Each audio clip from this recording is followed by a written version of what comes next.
Assalamualaikum warahmatullahi wabarakatuh. Bersama saya Diana Cici Nurica, NIM 009 dari Prodi Hukum Pidana Islam.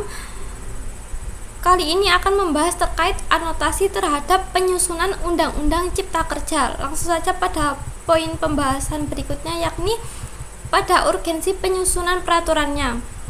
Di sini urgensi penyusunan UU CK sendiri dikemukakan oleh pemerintah sebagai upaya untuk menyederhanakan regulasi, meningkatkan investasi, menciptakan lapangan kerja, dan mendorong pertumbuhan ekonomi.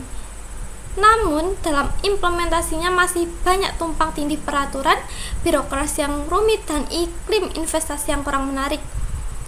Sehingga anotasinya dari sini yakni poin pertama, pada pembuktian urgensi yang kurang memadai, karena meskipun alasan yang dikemukakan bersifat umum dan abstrak, urgensi yang sesungguhnya belum sepenuhnya terbukti atau dikomunikasikan secara transparan kepada publik. Yang poin kedua, yakni minimnya kajian akademis komprehensif. Pada urgensi penyusunan suatu undang-undang sebesar UU CK didasari oleh kajian akademis yang mendalam, komprehensif, dan independen. Namun, beberapa pihak menilai kajian akademis yang tersedia tidak cukup kuat untuk membenarkan perubahan drastis pada begitu banyak undang-undang. Adapun poin ketiga yakni potensi dampak negatif yang kurang dipertimbangkan, yang mana urgensi seharusnya juga mencakup analisis mendalam mengenai potensi dampak negatif dari suatu regulasi, seperti halnya dampak terhadap lingkungan, hak-hak pekerja, atau kelompok masyarakat rentan. Lalu, pada proses penyusunan UU CK, terutama sejak awal inisiasi hingga pengesahannya menuai banyak kontroversi dan kritik. Catatan kritis di sini yakni poin pertama, transparansi dan partisipasi publik yang minim karena tidak terpenuhinya konsep partisipasi. Proses penyusunan UU CK dinilai tertutup dengan draft yang berubah-ubah dan akses informasi yang terbatas bagi masyarakat dan kelompok masyarakat sipil yang terdampak langsung, yang mana konsep partisipasi yang mensyaratkan hak-hak untuk didengar, hak untuk dipertimbangkan, dan hak untuk mendapatkan penjelasan atas setiap respon atau masukan dirasa tidak terpenuhi. Adapun poin yang kedua yakni catatan prosedural berdasarkan putusan MK nomor 91 tahun 2020 menyatakan UU CK cacat secara formil. Hal tersebut karena tidak memenuhi ketentuan pembentukan undang-undang yang berdasarkan asas keterbukaan. Poin selanjutnya yakni proses legislasi yang terburu-buru. Proses pembahasan di DPR dinilai sangat cepat dan tidak memberikan waktu yang cukup bagi anggota Dewan untuk mempelajari secara mendalam substansi RUU yang sangat tebal dan kompleks. Adapun selanjutnya yakni pada penggunaan metode Omnibus Law yang belum optimal. Meskipun metode Omnibus Law dapat menjadi alat yang efisien untuk menyederhanakan regulasi, penerapannya dalam UU CK dikritik karena belum optimal dan menimbulkan kompleksitas baru.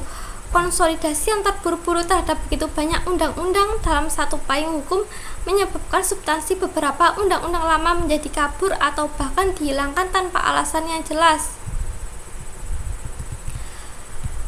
Adapun alasan menolaknya yakni ada dua, yakni alasan secara formil dan alasan secara material.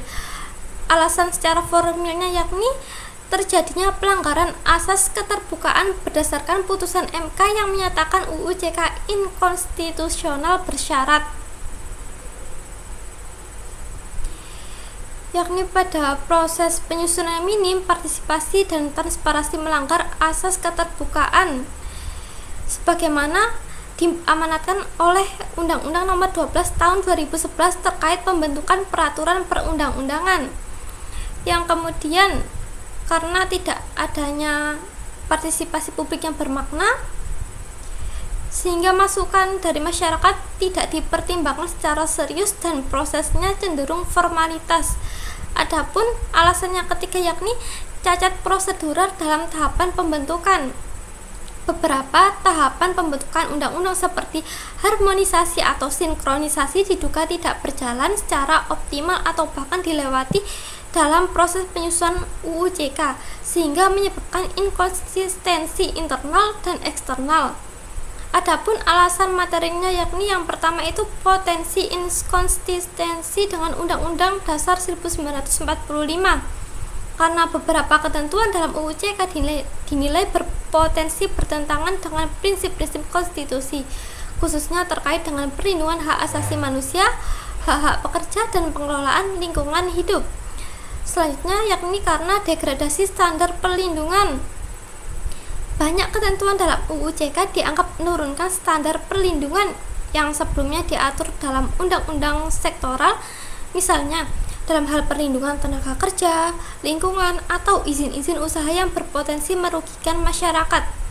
Alasan yang ketiga yakni rumusan yang tidak jelas dan multitafsir, sebagaimana akibat dari proses penyusunan yang terburu-buru, sehingga berpotensi menimbulkan ketidakpastian hukum dan kesulitan dalam implementasinya di kemudian hari. Adapun alasan yang terakhir yakni tidak memenuhi tujuan hukum, yakni kemanfaatan dan keadilan. Meskipun bertujuan untuk menciptakan lapangan kerja, implementasi UU JK dikhawatirkan lebih menguntungkan investasi dan pelaku usaha besar, sementara di sisi lain berpotensi merugikan pekerja, masyarakat adat, dan juga lingkungan. Dengan demikian, berdasarkan konsepsi penyusunan peraturan perundang-undangan yang baik, penyusunan Undang-Undang Cipta Kerja, baik dari segi formil maupun material, menghadapi kritik yang serius, yang mana puncaknya ditunjukkan oleh putusan MK. Oke, sekian pembahasan dari saya, kurang lebihnya mohon maaf dan terima kasih. Wassalamualaikum warahmatullahi wabarakatuh.